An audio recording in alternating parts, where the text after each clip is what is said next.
কৈছে প্ৰতিমা পূজন আৰু ভেদভাৱ দৰিখন তিনিটো সমানাক কয় উত্তম মধ্যম ক্ৰমে তামসাদি ভক্তি মাজে তিনি মতে ভেদ হয়। আমি যেনেকৈ বুজাইছোঁ উত্তম মধ্যম আৰু অধম প্ৰত্যেকটো ভক্তিৰ তিনিটা ভাগ আৰু এইমতে কৰি একোবিধি নৱ প্ৰকাৰে হৈ আছে ভেদ তাক বুজি বাহা দিয়া মতি সগুণ ভকতি এহি একাধিক 80 বিধ আবে কহো নিৰ্গুণ ভকতি। ইয়ালৈকে কি ক'লে একাধিক 80 বিধ 80তকৈ এবিধ বেছি তাৰ মানে 81 বিধ 81 বিধ ভক্তিৰ কথা ইয়াত সগুণ ভক্তিৰ বিষয়ে আমাক বুজালে। ইয়াৰ পাছত অকণমান উপদেশ দিছে গুৰুজনাই। এক শৰণ হৰিনাম ধৰ্ম প্ৰৱৰ্তন কৰাৰ পাছত এই ধৰ্মটো জনসমাজৰ মাজলৈ লৈ আহিবৰ কাৰণে বিশেষভাৱে দুটা সাধনৰ সহায় ল'লে। এক হৈছে সাহিত্য আৰু আনটো হৈছে সংস্কৃতি। সাহিত্যৰ ক্ষেত্ৰত তেওঁ পণ্ডিতসকলৰ কাৰণে সংস্কৃততো গ্ৰন্থ লিখি থৈ গৈছে ভক্তি ৰত্নাকৰৰ দৰে, আৰু কিছুমান মৌলিক গ্ৰন্থৰ উপৰিও তেওঁ অনুবাদ কৰি আমি যাতে সমস্ত কথাখিনি বুজি পাওঁ সেই বুলি অনুবাদ কৰি উলিয়ালে। তাৰে এখন গ্ৰন্থ হৈছে ভাগৱত। ভাগৱতৰ 12টা স্কন্ধ গুৰুজনাই অৱশ্যে নিজে অনুবাদ কৰা নাই, তেওঁ কৰিছে প্ৰথম স্কন্ধ, দ্বিতীয় স্কন্ধ, তৃতীয়ৰ অনাদিপাতন, ষষ্ঠৰ অজামিল উপাখ্যান, অষ্টমৰ বলিচলন আৰু সাগৰ মন্থন, দশমৰ আদি চোৱা, শেষ চোৱাৰ পৰা কুৰুক্ষেত্ৰ যাত্ৰা, একাদশ স্কন্ধ সম্পূৰ্ণ আৰু দ্বাদশ স্কন্ধ সম্পূৰ্ণ। এয়া গুৰুজনাই নিজে কৰিছে। তেওঁ অনুবাদ কৰোঁতে 2-3টা অধ্যায়ৰ মূৰে মূৰে জনকল্যাণৰ হকে একোটাকৈ উপদেশ দি গৈছিল। গুৰুজনাই নিজে অনুবাদ কৰা স্কন্ধ কিতাপ তেওঁ দিয়া উপদেশৰ সংখ্যা হৈছে 173টা। এই 173টা উপদেশ আমি আমাৰ দ্বিতীয়খন গ্ৰন্থত সংকলন কৰিছিলোঁ। আমাৰ উদ্বোধক ডাঙৰীয়া বৰাপে কৈছিল অথনি কহে গুৰু শংকৰ নাম দিছিলোঁ। প্ৰথমখন আছিল গীতা সিন্ধু। কহে গুৰু শংকৰৰ এটা কপি আমি আপোনালোকৰ বোকাবিল প্ৰাথমিকৰ বাবে আমি লৈ আহিছোঁ। আমি অনুৰোধ কৰিম আলোচনা কৰাৰ প্ৰাক মুহূৰ্তত এই উপদেশ ভাগ আপোনালোকৰ প্ৰাথমিকৰ কোনোবা এজন আহি আমাৰ পৰা গ্ৰন্থভাগ গ্ৰহণ কৰি আমাক যাতে কৃতাৰ্থ কৰে, আৰু তাৰ পাছত আমি এই উপদেশ যি কবিয়ে দিছে আমি সেইখিনি আলোচনা কৰিম। কৃষ্ণ কৃষ্ণ কৃষ্ণ হৰি। এতিয়া আহিছে আমি উপদেশৰ যিখিনি আছে আলোচনা কৰোঁ। শুনিও ক সভাসদ তৃতীয় স্কন্ধৰ পদ বুজিও ক ভক্তিৰ নিৰ্ণয় সগুণ ভকতি যত কৰিতাংক পৰিহাৰ নিৰ্গুণক কৰি আশ্ৰয়। আমি প্ৰথমে কৈছিলোঁ যে সুতমুনিয়ে যেতিয়া শৌনক আদিক কৈছিল কলিযুগৰ পৰম ধৰ্ম কি, সবেই পুংসাম পৰো ধৰ্ম যত ভক্তিৰ অধোক্ষ যে অহেতুকি অপ্ৰতিহত যেন আত্মা সম্প্ৰসিদ্ধতি। প্ৰথমটো চৰ্ত দিছিল অহেতুকি, হেতু থাকিব নোৱাৰিব, নিষ্কাম। আৰু দ্বিতীয়টো হৈছে অপ্ৰতিহত, নিৰন্তৰ। নিষ্কাম আৰু নিৰন্তৰ এই দুটা শব্দ কৈছিল। এতিয়াও আহি পেলাই সেইটোৱে ক'লে কবিয়ে। কি বুলি ক'লে যে সগুণ ভকতি যত কৰিতাংক পৰিহাৰ নিৰ্গুণক কৰি আশ্ৰয়। দেখা কেন কৃপা কৰি আপুনি কহন্ত হৰি ভকতিৰ কৰি নানা ভাগ এতেকে নিৰ্গুণ ভক্তি ধৰিওক দৃঢ় কৰি তেবে ঈশ্বৰক পাইবা লাগ। যদি আপুনি ভোগবাদত থাকে, বস্তুৱে বিচাৰি থাকে, তেতিয়া ভগৱানকনো কেনেকৈ পাব? দুৰ্যোধন আৰু অৰ্জুন দুইজনে কুৰুক্ষেত্ৰৰ যুদ্ধৰ আগে আগে ভগৱানৰ ওচৰত সহায় ভিক্ষা কৰিবলৈ গৈছে, আৰু দুৰ্যোধনেতো নিজকে যুৱৰাজ কম ৰজা বুলিয়ে মানে নিজকে। গতিকে তেওঁ যেতিয়া ৰজা, য'তে ত'তে তেওঁ নবহে, চবৰ লগত একাকাৰ হৈ যাব নোৱাৰে, তেওঁৰ কাৰণে আসন সদায় বেলেগ হ'ব লাগে। আৰু ভগৱান হৈছে অন্তৰ্যামী, তেওঁ জানে কাৰ মনত কি আছে। গতিকে আগতেই তেওঁৰ বিচনাৰ মূৰৰ শিতানত এখন সিংহাসনৰ নিচিনা আসন লগাই থৈছে। কাৰ কাৰণে? তেওঁ গম পাইছে দুৰ্যোধন আহিব, তাত বহিব। আৰু দুৰ্যোধন গৈ সঁচাকৈ য'তে ত'তে কিয় বহিব? মোৰ বিষয়ববীয়া, মোৰ পদ আছে, মই সাধাৰণ মানুহৰ লগত একাকাৰ হৈ থাকিব নোৱাৰোঁ, মই অলপ স্পেচিয়েল। আৰু দুৰ্যোধন স্পেচিয়েলিটি ৰক্ষা কৰিবৰ কাৰণে মূৰৰ শিতানত বহিছে।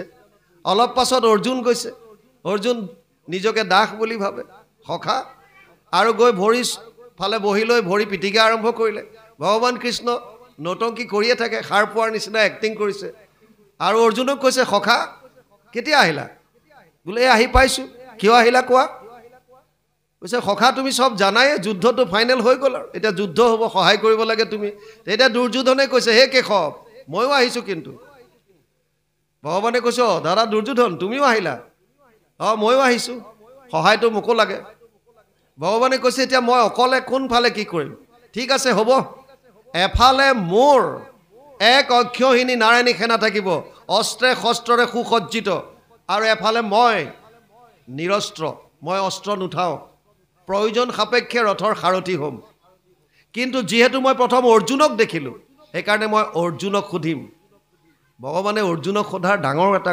ৰহস্য আছে ইয়াত ভাবিছে অৰ্জুনৰ মনত অকণমানো কিবা মোৰ প্ৰতি সন্দেহ আছে নেকি পৰীক্ষা কৰিব বিচাৰিছে আৰু অৰ্জুনেও কৈছে সখা মোক পৰীক্ষা কৰি কিয় চাইছা মোকতো তোমাক লাগে তোমাৰ একো বস্তু নালাগে মোক আমিবিলাকে মাত্ৰ ভগৱানৰ পৰা বিচাৰোঁ ইটো দিয়া সিটো দিয়া সিটো দিয়া গতিকে ভগৱানক আমি পোৱা নাই ইয়াত কবিয়ে কৈছে যদি আমি সেইটো বাদ দিওঁ এতেকে নিৰ্গুণ ভক্তি ধৰিউক দৃঢ় কৰি তেবে ঈশ্বৰক পাইবা লাগ যদি ঈশ্বৰক লাগে তেতিয়া সগুণ ভক্তি বাদ দিব লাগিব সকাম ভক্তি বাদ দিব লাগিব কামনা বাসনাবিলাক ত্যাগ কৰিব লাগিব তেতিয়াহে ঈশ্বৰক লগ পাব অৰ্জুনে ক'লে মোক তোমাৰ একো বস্তু নালাগে মোকতো তোমাক লাগে আৰু তেতিয়া দুৰ্যোধনে মনে মনে ভাবিছে ই এটা মহামূৰ্খ অৰ্জুন এক অক্ষয়হীনী মানে 2,18,700 সেনা এলা পেচা নহয় আৰু সব ৰথ ঘোঁৰা হাতী পদাতিক সব মিলাই 2,18,700 সেনা থাকে অস্ত্ৰ শস্ত্ৰৰে সুসজ্জিত তথাপিও অৰ্জুনে বিচৰা নাই কিয় অৰ্জুনক ভগৱানক লাগে আৰু যোনে বিচাৰে সেইজনকে কৈছে অर्थार्थी চতুৰ্বিধা ভজন্তে মাম জনা সুকৃতি ন অৰ্জুন আৰ্ত জিজ্ঞাসু অर्थार्थी জ্ঞানী চ ভৰতৰ্ষভ সপ্তম অধ্যায় 16 নম্বৰ শ্লোক আমাৰ উদ্বোধক ডাঙৰীয়া সুন্দৰভাৱে বুজাইছে গতিকে এই চাৰি ধৰণৰ যি মানুহ মোৰ ওচৰলৈ আহে তাৰ ভিতৰতে অर्थार्थी মানে সকাম ভক্তি সকামীবিলাক যিসকলে সকাম বাদ দিলে সগুণ ভক্তি বাদ দি নিৰ্গুণক আশ্ৰয় কৰিলে তেওঁ হৃদয়তে পৰম ভগৱানৰ দৰ্শন পাব অৰ্থাৎ পৰম আনন্দ উপলব্ধি কৰিব পাৰিব ভগৱান মানেনো কি ভগৱান মানে আনন্দ ৰসো বৈশহ তেওঁ আনন্দ স্বৰূপ উদ্যোগত লিখিছে কৃষ্ণ শব্দৰ অৰ্থ কৃষি ভূ বাচক শব্দ ন চ নিবৃত্তি বাচক দ্বয়ো ৰেখাত পৰম ব্ৰহ্ম কৃষ্ণ ইতি অভিধীয়তে মহাপুৰুষ মাধৱদেৱে এজোকা শ্লোকৰো ঘোষাত অনুবাদ কৰিছে কৃষ হেন শব্দ এইটো পৃথিৱী বাচক ভৈলা ন আনন্দত প্ৰৱৰ্তয় দুইৰো এক পদ মিলি পৰম ব্ৰহ্ম ৰূপ কৃষ্ণ নাম আনন্দক মাত্ৰ কয় কেৱল কৃষ্ণ মানে আনন্দ আৰু এইকাৰণে আমি নামত কি গাওঁ সহজানন্দ স্বৰূপানন্দ হৃদয়ানন্দ পৰমানন্দ আৰু এনেও তেওঁ সচ্চিদানন্দ চিদানন্দ সদানন্দ দয়ানন্দ নিত্যানন্দ আনন্দটো কিয় লগাই দিছে কাৰণ তেওঁৱে আনন্দ যদি আনন্দ লাগে বাকী বস্তু আমি এৰিব লাগিব বাকী বস্তু এৰিলেহে পৰম আনন্দ হৃদয়ত আমি লাভ কৰিব পাৰিম এইকাৰণে কবিয়ে কৈছে নিৰ্গুণ ভক্তিক ধৰিবৰ কাৰণে এই নিৰ্গুণ বা নিষ্কাম কি আহে অলপ পিছত আহিব তৃতীয় স্কন্ধৰ অনুবাদ কৰিছে গোপাল চৰণ দিজে তেওঁ উপদেশৰ শেষত লিখিছে নমো নমো দীনবন্ধু কৃষ্ণদেৱ কৃপা সিন্ধু তজু পাৱে পখিলো শৰণ গুণময় ভক্তিচয় স্বপ্নতো নহওক মোৰ এহি মানে কৰহৰ প্ৰাৰ্থন স্বপ্নত নাহিবৰ কাৰণে জাগ্ৰত অৱস্থাত আপোনাৰ অভ্যাস হ'ব লাগিব যেতিয়া স্বপ্নত হেতু বস্তু অহা হয় কেতিয়াবা কেতিয়াবা যিবিলাক আমাৰ দিনত ভাৱধাৰা আহি থাকে সেইবিলাকেই মনটোৱে পাগলি থাকে সেইবিলাকে সপোন দেখা যায় লিংক নহ'ব পাৰে ইটোৰ লগত সিটোৰ সামঞ্জস্য নাথাকিব পাৰে এটা পটককৈ কিবা দেখিলোঁ তাৰ পৰা কিবা গ'ল মনৰ মাজত জেনেৰেলি পাগলি থকাবিলাক বেছিকৈ আহে যেনে সৰু ল'ৰা এটাই যদি দিনত কিবা কাৰোবালৈ ভয় কৰি আছে ৰাতি হয়তো সপোনত সি সেই তাকেই দেখিব আৰু মুখেৰে কিবা কিবি বৰবৰাই থাকিব কিয় এই তাক দেখিছে ৰাতিও তাৰ সেইটোৱে ভাৱ আহি আছে গতিকে সেই ভাৱটো নাহিবৰ কাৰণে স্বপ্নটো নাহিবৰ কাৰণে দিঠকত প্ৰতিটো মুহূৰ্তত কৃষ্ণৰ কথা চিন্তা কৰিব লাগিব নিষ্কামভাৱে ইয়াত কৈছে এতিয়া কিন্তু তজু পদে নতি একান্ত সপ্ৰেম ৰতি ৰৌক মোৰ নৌকা নকাম যাতে তোমাৰ চৰণত মোৰ একান্ত ভক্তি থাকে আৰু বাকি যাতে কোনো বস্তুৰ প্ৰতি মোৰ বেলেগ কৰ্মৰ প্ৰতি মন নাযায় হেতুকে কামনা কৰি সমজ্যাৰ যতজন হওক মাধৱক মন ডাক সাৰি বোলা ৰাম ৰাম বুলি এটো অধ্যায় ইমানতে সামৰিছে এতিয়া আহিছে নিৰ্গুণ ভক্তিৰ কথা বদতি কপিল হৰি শুনা মহাসতী একবিধ মাত্ৰ পুনু নিৰ্গুণ ভকতি জ্ঞানে কৰ্মে তীৰ্থে ব্ৰতে নকৰিয়া মন সু দৃঢ় বিশ্বাসে লৈও মোহত শৰণ নিৰ্গুণ ভক্তি কাক কৈছে জ্ঞানে কৰ্মে তীৰ্থে ব্ৰতে নকৰিয়া মন সুদৃঢ় বিশ্বাসে লৈও মোহত শৰণ কপিল ভগৱানৰ অংশ কৃষ্ণৰ একান্ত শৰণ লোৱাৰ কথা কৈছে কাক বাদ দি জ্ঞান কৰ্ম তীৰ্থ ব্ৰত বৈকুণ্ঠ প্ৰয়াণৰ প্ৰাক মুহূৰ্তত উদ্ধৱক কৈছে হে উদ্ধৱ মোৰ ওচৰলৈ আহিবলৈ তিনিটা বাট আছে মাৰ্গ আছে তিনিটা যোগ তায়ময়ী প্ৰোক্তা নৰনম শ্ৰেয় বিধিচ্ছয় জ্ঞানম কৰ্মম চ ভক্তিম চ না উপায় অন্য অস্তি কুত্ৰাচিত যোগ ত্ৰয়ময়ী প্ৰোক্তা তিনিটা মাৰ্গ দিছে কি তিনিটা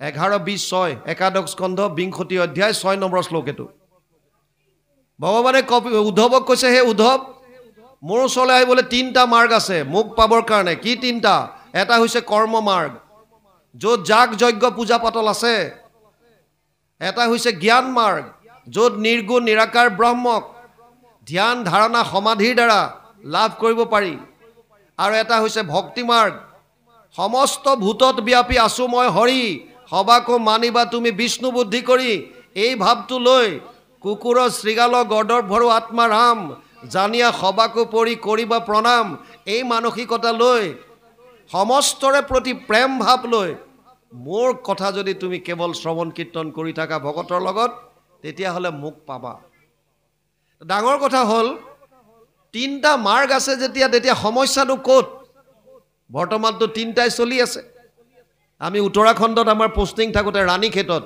এতিয়াও আছে হিমালয়ত বহুতো ঋষিমুনিয়ে তপস্যা কৰি আছে আমাৰ এবাৰ মই বিহাৰত পোষ্টিং থাকোঁতে ছত্তীশগড়ত ৰিক্ৰুটমেণ্টৰ কাৰণে গৈছিলোঁ আৰু ৰিক্ৰুটমেণ্টৰ কাৰণে যাওঁতে বাটত এক ৰাতি অমৰকণ্টক বুলি জেগা এটাত আছিলোঁ য'ত মাৰ্কেণ্ডেয় আশ্ৰম আছে য'ৰ পৰা নৰ্মদা নদী ওলাইছে পিছদিনা ৰাতিপুৱা আমি যেতিয়া তাৰ পৰা গৈছোঁ পুনৰ কনভয় লৈ তেতিয়া দেখা পালোঁ এজন ঋষিয়ে হাতটো ওপৰলৈ উঠাই তেওঁ ধ্যানমগ্ন হৈ আছে থিয় হৈ আছে আৰু আমি ৰৈ পেলাই সুধিলোঁ এজনক এই যে ওপৰলৈ হাতটো দাঙি থকাৰ ৰহস্য কি কি তেওঁ ক'লে যে 6 বছৰ ধৰি তেওঁ হাতটো তললৈ নমোৱা নাই 6 বছৰ হ'ল হাত এটা ওপৰলৈ দাঙি ধ্যানমগ্ন হৈ আছে এতিয়াও আছে ধ্যান কৰি আছে মানুহে নিৰ্গুণ নিৰাকাৰ ব্ৰহ্মক পাবৰ কাৰণে কিন্তু ভগৱান কৃষ্ণই উদ্ধৱক কৈছে জ্ঞান কৰ্ম ভকতি কহিলো কৰি ভেদ ভকতি পৰম পন্থ দিলো পৰিছেদ সিদ্ধান্ত দিছে ভক্তিৰ কথা কিয় বাকি দুটা কিয় আঁতৰালে আৰু ভগৱানে অৰ্জুনক কৈছে সমু অহম সৰ্বভূতেষু নামে দৈশ্য অস্তি না প্ৰিয় নৱম অধ্যায় 29 নম্বৰ শ্লোক গীতা অৰ্জুনক কৈছে হে অৰ্জুন মই সকলোৰে কাৰণে সমান কাৰো প্ৰতি মোৰ বেয়া ভাৱ নাই দৈশ্য ভাৱ নাই আৰু কোনো মোৰ অতি প্ৰিয় নহয় মই সকলোৰে কাৰণে সমান যদি সমান সকলোৰে কাৰণে তেতিয়াহ'লে কৰ্ম মাৰ্গ আৰু জ্ঞান মাৰ্গ দুটানো আঁতৰাই কিয় দিলা কেৱল ভক্তি বুলি কিয় ক'লা ভগৱান আমাৰ লগত ভগৱানৰ সম্বন্ধ কি সম্পৰ্ক কি অৰ্জুনক কৈছে পিতা সমস্য জগতো মাতা ধাতা পিতামহ বৈদ্যম পবিত্ৰ ওংকাৰ ঋক সাম যজুৰে বচ সপ্তম নৱম অধ্যায় 17 নম্বৰ শ্লোক গীতা অৰ্জুনক কৈছে হে অৰ্জুন মই সমস্তৰে পিতা মই মাতা মই পিতামহ বেদৰ ওংকাৰ মই প্ৰণৱ বুলি যাক কয় ঋগবেদ সামবেদ যজুৰ্বেদ মই যদি তেৱে আমাৰ পিতা তেৱে মাতা তেৱে পিতামহ তেৱে যদি সৰ্বস্ব হয় তেতিয়াহ'লে আমাৰ অহিত চিন্তা কৰিব নেকি কোনজন বাপেকে নিজৰ সন্তানৰ বেয়া চিন্তা কৰিব কোনো চিন্তা নকৰে তে কিহৰ কাৰণে কৰ্ম মাৰ্গটো আঁতৰাইছে এই বস্তুটো বুজি ল'লে হৈ গ'ল খেলটো একোৱে ডাঙৰ কথা নহয় মাত্ৰ আপোনাৰ বুজাৰ কথা ভগৱানে কৈছে উদ্ধৱক হে উদ্ধৱ কৰ্ম কৰাত মোৰ আপত্তি নাই, যাগ যজ্ঞ পূজা পাতলত কোনো আপত্তি নাই, কিন্তু মন্ত্ৰস্য পৰিজ্ঞাতম কৰ্ম সুধীৰ মদ অৰ্পণম ধৰ্ম সম্পদতে ষডভি অধৰ্মস্য বিপৰ্যয় 11, 21, 15 একাদশ স্কন্ধ 21 অধ্যায় 15 নম্বৰ শ্লোকত কৈছে, উদ্ধৱ যাগ যজ্ঞ পূজা পাতলত 6টা বস্তুৰ শুদ্ধতা লাগিব। ধৰ্ম সম্পদতে ষডভি, ধৰ্ম তেতিয়াহে হ'ব। 6টা বস্তুৰ শুদ্ধতা লাগিব, স্থান কাল পাত্ৰ দ্ৰব্য মন্ত্ৰ ক্ৰিয়া। যদি যাগ যজ্ঞ পূজা পাতলত 6টা বস্তুৰ কোনোবা এটাটো যদি ছিদ্ৰ ৰৈ যায়, তেতিয়াহ'লে যাজকৰ বিপৰ্যয় ঘটিব পাৰে।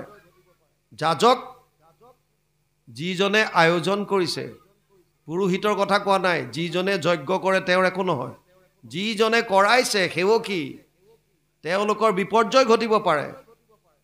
স্থান, কোন জেগাত যজ্ঞ কৰিব। জনকাদি ৰজাই 12 বছৰ নিজে হাল বাইছিল যজ্ঞস্থলী তৈয়াৰ কৰিবৰ কাৰণে। সময়, কোনটো সময়ত যজ্ঞ হ'ব, তাত পাত্ৰ দ্ৰব্য যিবিলাক আনিছে বৰ্ণাশ্ৰম ধৰ্মৰ দ্বাৰা আনিছেনে নাই, বৈদিক পন্থ অনুসাৰী। আৰু আটাইতকৈ ডাঙৰ কথা, মন্ত্ৰ উচ্চাৰণ শুদ্ধ হৈছেনে নাই। যদি মন্ত্ৰত খেলি মেলি হয়, তেতিয়াও যাজকৰ বিপৰ্যয় ঘটিব পাৰে। সেইকাৰণে আৰু আপোনালোকে চাওক, প্ৰথমে 28,000 ঋষি মুনি যি বেদত প্ৰধান, তেওঁলোকে 1000 বছৰ যজ্ঞ কৰি একো ফল নাপালোঁ বুলি ভাগৱত আৰম্ভ কৰিছে।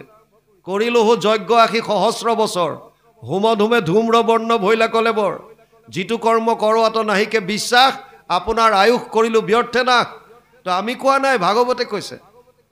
শৌনক আদি 28,000 ঋষি যি বেদত পাৰ্গত, তেওঁলোকে স্বীকাৰ কৰিছে। গতিকে কিহৰ কাৰণে কৰি থৈ গ'ল, যুগ ধৰ্মৰ ফালৰ পৰা কলি যুগত এইটো বৰ সম্ভৱ নহয়। আমাৰ স্মৃতি শক্তি নাই, বুদ্ধি নাই, সিমানখিনি বস্তু আমি প্ৰপাৰলি কৰিব নোৱাৰোঁ। সেইকাৰণে কৰ্ম মাৰ্গটো আঁতৰাই থৈছে। যদি সুবিধাজনক মাৰ্গ এটা আছে, মোৰ দেউতাই 3 কিলোমিটাৰ 4 কিলোমিটাৰ খোজকাঢ়ি গৈ পেলাই, ধৰি লওক তেতিয়া চেনি আনিছিল, কেৰাচিন তেল আনিছিল, পাছত গাঁৱে গাঁৱে কণ্ট্ৰলৰ দোকান দি দিলে। আপোনাৰ ঘৰৰ ওচৰতে কণ্ট্ৰলত দোকানত আপুনি চেনি পাইছে, কেৰাচিন তেল পাইছে। আপুনি ক'ব নেকি যে মোৰ দেউতাই 3 কিলোমিটাৰ দূৰৰ পৰা আনিছিল, পৰম্পৰা আছে, ময়ো তাৰ পৰাই আনিম। এইটো কেনেকুৱা পৰম্পৰা? আপুনি যেতিয়া এতিয়া সহজ সুগম বস্তুটো পাইছে, কাষতে পাইছে, সেইটো লওক। আপোনাৰতো ফলটোহে খাব লাগে। আপুনি গছ গন্তি কৰি কি কৰি আছে? ফল যিটো পাইছে খাওক, কাষতে পাইছে, সেইটোৱে বস্তু। দেউতাই ইমান দূৰৰ পৰা আনিছিলে, মই কাষতে পাইছোঁ, ইয়াতে ল'লোঁ, সহজ আৰু সুগম। কিন্তু বহুতে কয় যে নহয়, এইটো পৰম্পৰা চলি আহিছে। পৰম্পৰাও কিছুমান দেখাক দেখি চলিছে। এজন ভিখাৰী আছিল, ভিখাৰীজনে সদায় ভিক্ষা খোজে, যি ধন টকা পইচা পায় তাৰে কেইটামানে তেওঁ বস্তু, খোৱা বস্তুকেইটা আনে, বাকীকেইটা তাম্ৰৰ পাত্ৰ এটাত ভৰাই থয়, তামৰ বাচন এটাত তাত সুমুৱাই থয়। এনেকৈ দিন গৈ আছে, আৰু এসময়ত তাম্ৰৰ পাত্ৰটো ফুল হৈ গ'ল। ভিখাৰীজনে ভাবিলে যে গোটেই জীৱনটো মই নিজৰ পেটৰ কাৰণে চিন্তা কৰিলোঁ, কোনো এটা দিন মই বেলেগক সহায় কৰিব নোৱাৰিলোঁ, কিন্তু এতিয়া মোৰ এই তাম্ৰৰ পাত্ৰত যথেষ্টখিনি টকা পইচা ইয়াত সংগ্ৰহ কৰিলোঁ, সঞ্চয় হ'ল। গতিকে মই কোনোবা এখন তীৰ্থক্ষেত্ৰত গৈ তালৈ যিমান সাধু সন্ত আহে, তেওঁলোকক এটা সাজ ইয়াৰ পৰা খুৱাই দিম। ভাল ভাবিছে। আৰু সেই বুলি ভাবি তাম্ৰৰ পাত্ৰটো লৈ তেওঁ গংগাৰ পাৰত থকা এখন তীৰ্থক্ষেত্ৰত গ'ল। এতিয়া তাত যোৱাৰ পাছত এটা সমস্যা আহি গ'ল। আমাৰ মানুহৰ ভাৱ আছে যে গংগাত স্নান কৰিলে পবিত্ৰ হ'ব। তেওঁ ভাবিছে মই গংগাত স্নান কৰিম, কিন্তু সমস্যা আহিল, ধনৰ পাত্ৰটো, তাম্ৰৰ পাত্ৰটো ক'ত থ'ব? অকলে গৈছে। যদি তাম্ৰৰ পাত্ৰটো যদি নদীৰ পাৰত থৈ যায়, তেতিয়া কোনোবাই পালে লৈ গুচি যাব। এতিয়া কি কৰিম কি নকৰিম চিন্তা কৰি ভাবিলে যে বালিতে এটা গাঁত খান্দো, খান্দি পেলাই তামৰ পাত্ৰটো মই তাতে ঢাকি থৈ পেলাই স্নান কৰি আহিম। সেই বুলি বালিতে গাঁত এটা খান্দিলে, খান্দি পেলাই তামৰ পাত্ৰটো তাতে থৈ ওপৰত বালি দি দিলে। এতিয়া সমস্যা এটা আহিল আকৌ, চিন্তা কৰিছে মই গা ধুই অহাৰ পাছত বতাহ মাৰিলে বালিখিনি যদি মিলি যায়, এতিয়া মই কোন জেগাত আছে একুৰেট কেনেকৈ গম পাম? চিনি নাপাব। গতিকে চিন দিবৰ কাৰণে সি বালি অলপৰ ঢেপি এটা বনালে, বালি অলপ গোট খুৱাই দিলে তাত, আৰু দেখাত এটা শিৱলিংগৰ দৰে হৈ গ'ল, আৰু গা ধুবলৈ গ'ল। এটা সমস্যা আহিল যে এটা যাম বুলি কৈছে, বহুতৰ আমাৰ থাকে নহয়, তই যদি তীৰ্থক্ষেত্ৰত স্নান কৰিবলৈ যাৱই আৰু মোৰ হৈও তাত এটা ডুব মাৰিবি। লগৰ ভিখাৰী কেইবাজনেও কৈ পঠিয়াইছে, সেইকাৰণে সি ৰমেশৰ নামত এটা, দীনেশৰ নামত এটা ডুব মাৰি আছে। সিফালে যিমানবিলাক ভিখাৰী আছে চবৰ নামত এটা এটা ডুব মাৰি আছে, সিও পবিত্ৰ হওক, অমুকো পবিত্ৰ হওক, মাৰি আছে। ইফালে দূৰৰ পৰা এজন মানুহে দেখিছে, এজন মানুহে গা ধুই আছে আৰু নদীৰ পাৰত এটা লিংগ বনাই লৈছে। ভাবিছে এইটো ঘাটৰ এইটো চাগে পৰম্পৰা, ইয়াত স্নান কৰাৰ আগতে এটা বালিৰে শিৱলিংগ এটা বনাই ল'ব লাগে। সেইকাৰণে সিও গৈ কাষতে এটা লিংগ বনালে আৰু বনাই পেলাই গা ধুবলৈ গ'ল। তেনেকুৱাতে 10-12জন থকা পৰিয়াল এটা আহিল। সিহঁতে দেখা পালে যে দুটা মানুহে গা ধুই আছে, দুটা লিংগ। ভাবিলে এইটো ঘাটৰ এইটো পৰম্পৰা। সিহঁতে কাষতে 10-12টা লিংগ বনাই দি সিহঁতো গা ধুবলৈ গ'ল। আৰু তাৰপিছত যোন আহিছে আৰু দেখিছে এইটো ঘাটৰ এইটোৱে নিয়ম আৰু পৰম্পৰা, আৰু চবেই লিংগ বনাইছে, গা ধুব গৈছে, লিংগ বনাইছে, গা ধুব গৈছে। ইফালে সিটো চবৰ নামত ডুব মাৰিয়ে আছে। ৰমেশ পবিত্ৰ হওক, মাৰিলে ডুব, দীনেশ পবিত্ৰ হওক, মাৰিছে ডুব। আধা ঘণ্টা 1 ঘণ্টা ডুব মাৰি মাৰি বাহিৰলৈ আহিছে 1000টা লিংগ বনি গ'ল। এতিয়া সমস্যা আহিল, মোৰ তাম্ৰৰ পাত্ৰটো কোনটো লিংগত আছে? আৰু যদি ভাঙি ভাঙি চাবলৈ যায় তেতিয়া তাৰ পিঠি নাথাকে। সি যদি এটাও যদি ভাঙি দিয়ে, পৰম্পৰাত ব্যাঘাত জন্মি যাব, হাহাকাৰ হৈ যাব। সেইকাৰণে এতিয়া সি নিজেই ভৰিত কুঠাৰ মৰাৰ দৰে হ'ল। ই মূৰে কপালে হাত দি পেলাই এটা শ্লোক উচ্চাৰণ কৰিছে, গতানুগতিক লোক না লোক পৰমাৰ্থিক, বালুকা লিংগ মাত্ৰেন গতমে তাম্ৰ ভাজন। মানুহবিলাক চব গতানুগতিক, পৰমাৰ্থিক তত্ত্বত কোনো নোসোমায়। আৰু যাৰ কাৰণে এই গতানুগতিক, এই দেখাক দেখি পৰম্পৰাৰ নামত আজি মোৰ তাম্ৰ পাত্ৰটো মই হেৰুৱাবলগীয়া হ'ল। এই বালিৰ লিংগৰ কাৰণে মোৰ আজি ধনৰ টোপোলাটো এনেই গুচি গ'ল। আমাৰো গতি এনেকুৱা। শাস্ত্ৰৰ ওচৰ নাচাওঁ। শাস্ত্ৰৰ উত্তম গীতা ভাগৱত আমি গাই আছোঁ চবেই, কোনে নাগায়? শাস্ত্ৰৰ উত্তম যদি গীতা ভাগৱত হয়, তেতিয়াহ'লে গীতা ভাগৱতে কি কৈছে শুনা। ভাগৱতে কৈছে যে মই 1000 বছৰ যজ্ঞ কৰিও একো ফল নাপালোঁ। আমিতো কোৱা নাই, ভাগৱতে কৈছে। ভাগৱতত কৈছে যে 6টা বস্তু শুদ্ধ লাগিব। ধৰ্ম সম্পদতে ষড্ভি অধৰ্মস্য বিপৰ্যয়, বিপৰ্যয় বুলি লিখা আছে। আমিতো কোৱা নাই, ভাগৱতে কৈছে। 11, 21, 15, একাদশ স্কন্ধ 21 অধ্যায় 15 নম্বৰ শ্লোক। গতিকে ভগৱানে কৰ্মকাণ্ডটোক আঁতৰাই দিলে। এতিয়া হওক জ্ঞান মাৰ্গ। জ্ঞান মাৰ্গত নিৰ্গুণ নিৰাকাৰ ব্ৰহ্মক উপাসনা কৰা। 4টা বস্তুৰ প্ৰথমতেই লাগে এলিজিবিলিটি। আপুনি যোগ্যতা হ'বৰ কাৰণে জ্ঞান মাৰ্গত যাবলৈ 4টা মিনিমাম কোৱালিফিকেশ্যন লাগে। শান্ত, দান্ত, তিতিক্ষা, উপ্ৰতি। প্ৰথম হৈছে মনৰ ওপৰত সংযম, দ্বিতীয় হৈছে ইন্দ্ৰিয়ৰ দমন, তৃতীয় হৈছে বিষয়ৰ ওপৰত উঠিব পৰা, আৰু এটা হৈছে সহনশীলতা গুণ। এই 4টা কোৱালিটি যাৰ আছে সেইজনহে জ্ঞান মাৰ্গত যাব পাৰে। কিয়? সহনশীলতা গুণেই যদি নাই, গৰম ঠাণ্ডা যদি সহ্য কৰিব নোৱাৰে, তেতিয়াহ'লে জংঘলত গৈ বছৰ বছৰ ধৰি কেনেকৈ তপস্যা কৰিব? নিৰ্গুণ নিৰাকাৰ ব্ৰহ্মকটো একেলগে পটককেতো পাই নাযায়, বহু বছৰ কৰিব লাগিব। তাকো বহু বছৰ কৰাৰ পাছতো পায় নে নেপায় তাৰো গেৰেণ্টি নাই। আপুনি ঘৰ দুৱাৰ বাদ দি গৈ হিমালয়ৰ ওপৰত হওক, ঘন জংঘলৰ মাজত হওক। মই 92ত যেতিয়া SSBত ভৰ্তি মোৰ হৈছে, আমাৰ এটা ট্ৰেইনিং আছে জংঘল এক্সাৰচাইজ বুলি কয়। জংঘল এক্সাৰচাইজত আগতে থিয়ৰিত আগতে শিকায়, জংঘলত যদি আপোনাক এৰি দিয়ে অকলে, আপুনি কেনেকৈ নিজক জীয়াই ৰাখিব, ছাৰ্ভাইভ, তাত কি কি খাব পাৰি, কি কি নোৱাৰি, কোনবিলাক বস্তু পয়জনাছ হয়, কোনবিলাক বস্তু খাব পাৰি, আগতে তাৰ ট্ৰেইনিং হয় প্ৰপাৰ। তাৰপিছত জংঘলত এৰি দিয়ে। এনেকৈ 93ত জংঘল এক্সাৰচাইজ এটাত আমাক জম্মু কাশ্মীৰৰ এখন অৰণ্যত এৰি দিছিল। আৰু আমিবিলাক জংঘলত ঘূৰি থাকোঁতে জংঘলৰ মাজৰ এটা গুহা এটাৰ সন্মুখত মই বুঢ়া মানুহ এজনক লগ পাইছিলোঁ।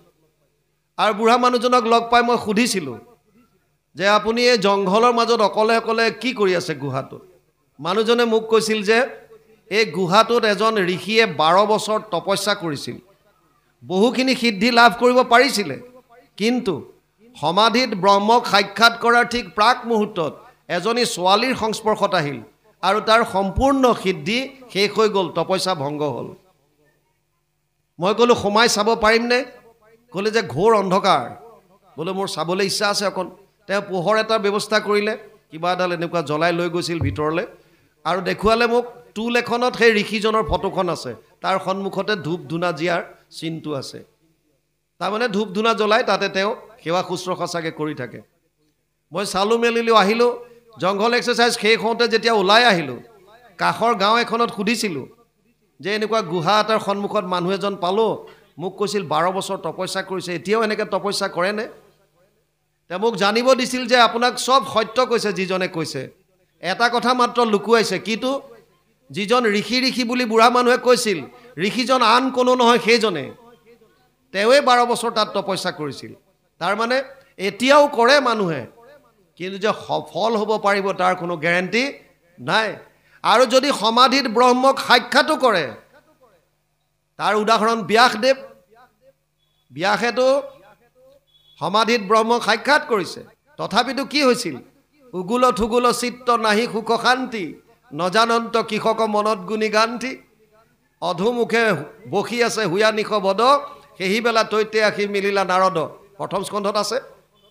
তাৰমানে জ্ঞান মাৰ্গ অতি কষ্টকৰ, 1 নম্বৰ কথা, যিটোৰ কাৰণে ভগৱান কৃষ্ণই অৰ্জুনক কৈছে ক্লেশ অধিক তৰস্তেচাম অব্যক্ত অশক্ত চেতসা অব্যক্ত হি গতিৰ দুখম দেহবদ্ভিৰ অবাপ্যতে।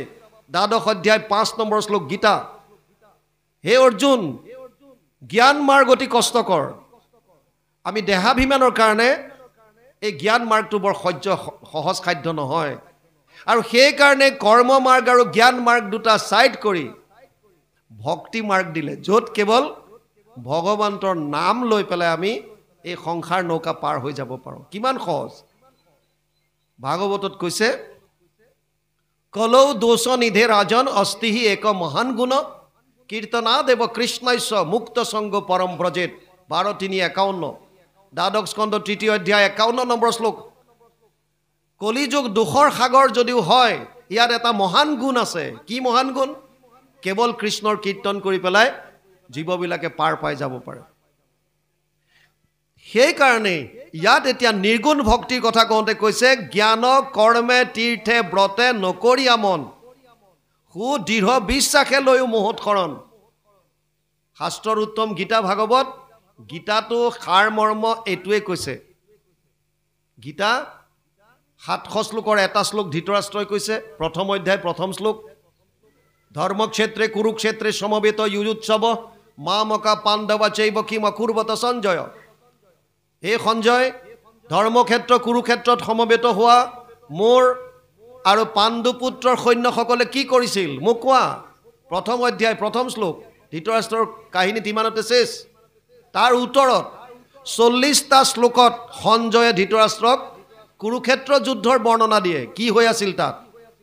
বিশেষভাৱে সেইখিনি কথা কয় যিখিনি কৃষ্ণ আৰু অৰ্জুনৰ মাজত সংবাদ হৈছিল। গীতাৰ আন এটা নাম কৃষ্ণ অৰ্জুন সংবাদ। 40টা শ্লোকত সঞ্জয়ে ধৃতৰাষ্ট্ৰক কৈছে। অৰ্জুনে 85টা শ্লোকত মনৰ সংশয়বিলাক ভগৱানৰ ওচৰত প্ৰকাশ কৰিছে। আৰু 574টা শ্লোকত ভগৱান কৃষ্ণই অৰ্জুনক গীতাৰ উপদেশ দিছে। আটাইকেইটা যোগ কৰিলে 700। ভগৱানে প্ৰথমতে অৰ্জুনৰ শংকা নিৰাকৰণ কৰিছে, যি প্ৰশ্ন কৰিছে তাৰ উত্তৰ দিছে। সিদ্ধান্ত শেষত দিছে কৃপায়ে ঈশ্বৰে তত্ত্ব কহি বুলি মহাপুৰুষ মাধৱদেৱে যিটো ঘোষা লিখিছে। শোক মোহ মহা পংক মাজে অৰ্জুন মগন ভৈলা দেখি পৰম ঈশ্বৰ দৈৱকী নন্দনন্দন কৃপায়ে ঈশ্বৰে তত্ত্ব কহি। এই কৃপায়ে বশত হৈ ভগৱান কৃষ্ণই যিটো তত্ত্ব কৈছে শেষত ক'লেগৈ কি সর্বগুহ্যতমম ভূয় শৃণুমে পরমম বচ ইষ্টসীমে দৃঢ়মিতি তত বক্সামিতে হিতম। 18 অধ্যায় 64 নম্বৰ শ্লোক গীতা। হে অৰ্জুন, এতিয়া মই গোপনীয়ৰ পৰা গোপনীয় কথাটো তোক কম, শুন। কি কৈছে? সৰ্বধৰ্মান পৰিত্যাজ্য মাম একম শৰণম ব্ৰজ অহম ত্ব সৰ্ব পাপেভ্যো মোক্ষয়িষ্যামি মা শুচ। 18 অধ্যায় 66 নম্বৰ শ্লোক গীতা। সৰ্বধৰ্ম এৰি এক শৰণ সাক্ষাৎ সুদৃঢ় বিশ্বাসে সখী লৈ কোৱা মাত। নকৰিবা ভয় হেৰা কৰো অংগীকাৰ সমস্ত পাপত মই কৰিব নিস্তাৰ তেতিয়াহ'লে শাস্ত্ৰৰ উত্তম যদি গীতা ভাগৱত হয় গীতাই এক শৰণৰ কথা কৈছে আৰু এক শৰণে গুৰুজনাই আমাৰ এক শৰণ হৰিনাম ধৰ্মই প্ৰৱৰ্তন কৰিছে গতিকে শাস্ত্ৰৰ উত্তম গীতাত কৈছে আৰু ইয়াতো ভাগৱতে কি কৈছে জ্ঞান কৰ্মে তীৰ্থে ব্ৰতে নকৰিয়া মন সুদৃঢ় বিশ্বাসে লৈ মোহত শৰণ কিয় কাৰণ কৃষ্ণই হৈছে আনন্দ আৰু আমাক জীৱক আনন্দ লাগে যদি আমি আনন্দ বিচাৰো তেতিয়াহ'লে কৃষ্ণৰ বাহিৰে বেলেগত আনন্দ নাপাওঁ এই তত্ত্বটো বুজি লওক চিধা কথা আপুনি ধন টকা পইচা পুত্ৰ পৰিবাৰ ঘৰ দুৱাৰ ব্ৰহ্মলোক পৰ্যন্তও যদি পায় তথাপিও আপুনি সেইটো আনন্দ কেতিয়াও পাব নোৱাৰে ব্ৰহ্ম ভুৱনা লোক পুনৰাৱৰ্তিন অৰ্জুন মামুপেত্যতু কৌন্তেয় পুনৰ্জন্ম ন বিদ্যতে অষ্টম অধ্যায় 16 নম্বৰ শ্লোক গীতা হে অৰ্জুন ব্ৰহ্মলোক পৰ্যন্তও যদি জীৱ যাব পাৰে তাৰো পুনৰাৱৰ্তন আছে সিও মায়াৰ পৰা হাত সাৰিব নোৱাৰে কেৱল মামুপেত্য যোনে মোক পালে মামুপেত্যতু কৌন্তেয় পুনৰ্জন্ম ন বিদ্যতে মোক পোৱাৰ পাছত সি আনন্দ পাই গ'ল জীৱই আৰু তাৰ পাছত কিহৰ কাৰণে আহিব আপুনি যিটো আনন্দৰ খোজত আছে যিটো আনন্দৰ আপুনি বিচাৰি পেলাই ঘূৰি আছে অতদিন অত বছৰ কিমান জন্ম এই আনন্দ যেতিয়া পাই যাব আৰু কিহৰ কাৰণে আহিবলগীয়া আছে কি লাগে আমি নোপোৱাৰ কাৰণে আহি আছো কামনা বাসনা এই আনন্দটো নোপোৱাৰ কাৰণে হৈ আছে আজি 1 লাখ পাইছে আনন্দ পোৱা নাই আৰু 1 লাখ লাগে এজন মানুহ ৰাতিপুৱা ঘৰৰ পৰা ওলাইছে গেটখন খুলিছে এটা বেগ দেখা পাইছে কোলা বেগ এটা পৰি আছে বেগটো অকমান চেণ্ডাল খুলি চাইছে ভিতৰত গোটেই নোট ভৰি আছে আৰু পটাপট উঠাই লৈ আহিল ভিতৰলৈ আহি পেলাই পৰ্দা চৰ্দা সব টানি দুৱাৰ মাৰি ঘৈণীয়েকক মাতিছে এইফালে আহা কি হ'ল এই বেগত আজি টকা আৰু গন্তি কৰিবলৈ দুইটা লাগি গ'ল গন্তি কৰিলে পুৰা ৯৯,৫০০ টকা ওলাল ই ভগৱানলৈ ওপৰলৈ চাই কৈছে প্ৰভু আৰু ৫০০ দিয়া হ'লে পুৰা 1 লাখ হৈ যায় আমাৰ তৃষ্ণা তেনেকুৱাই আমি সন্তুষ্ট কোনোদিন নহওঁ আৰু যদি ৫০০ এটা দিয়া হ'লে পুৰা 1 লাখ হৈ যায় আমাৰ মন সেয়া তাৰ মানে আমি তাত যিটো আনন্দ পাইছো ৯৯,৫০০ পাওঁতে আনন্দ পাইছো কিন্তু সেইটো আনন্দটো আমি স্যাটিসফাই হ'ব পৰা নাই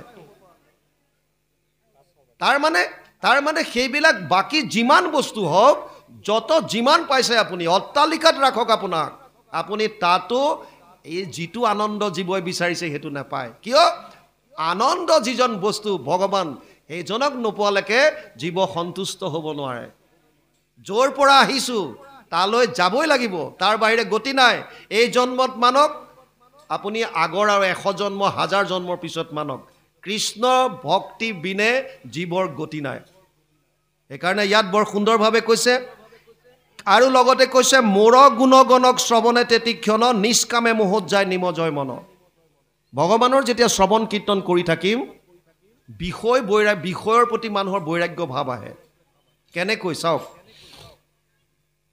গুৰুজনাই নৱবিধ ভক্তিৰ ভিতৰত শ্ৰৱণ কীৰ্তনক মুখ্য কৰিছে যদ্যপি ভগতি নৱবিধ মাধৱৰ শ্ৰৱণ কীৰ্তন আত হন্ত শ্ৰেষ্ঠতৰ কিয়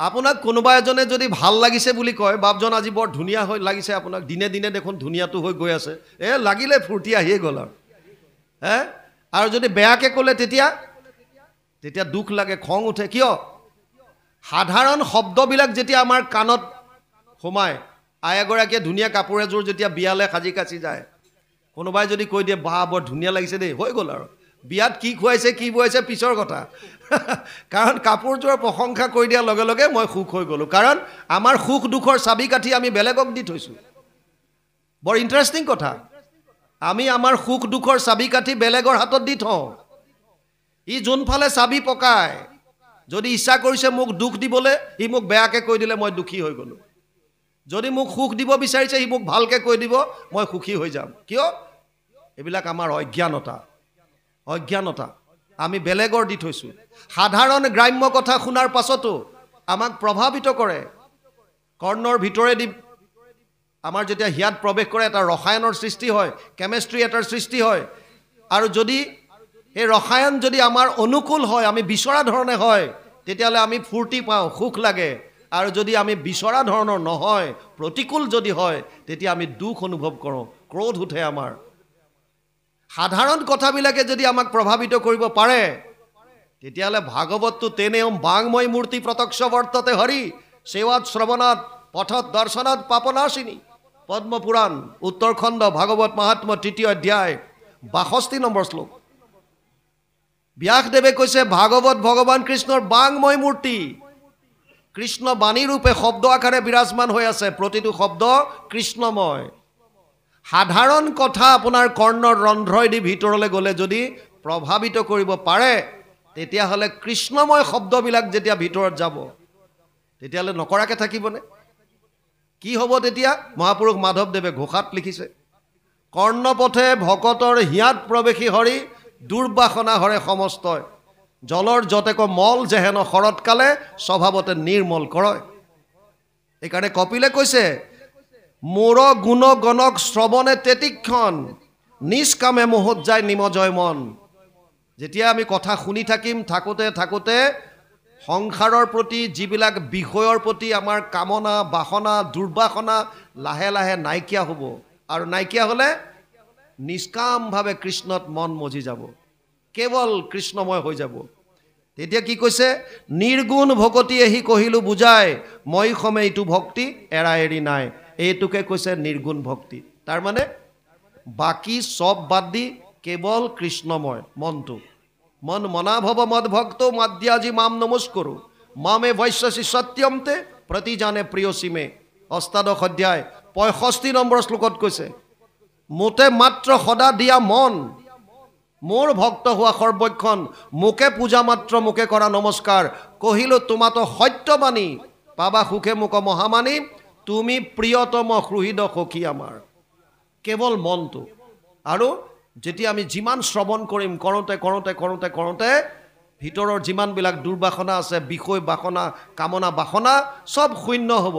তেতিয়া মনটো একদম নিষ্কামভাৱে কৃষ্ণৰ চৰণত নিমগ্ন হৈ যাব, আৰু তেতিয়াই আমি হৃদয়তে থকা ভগৱন্তক দৰ্শন পাম, মানে পৰম আনন্দ উপলব্ধি কৰিব।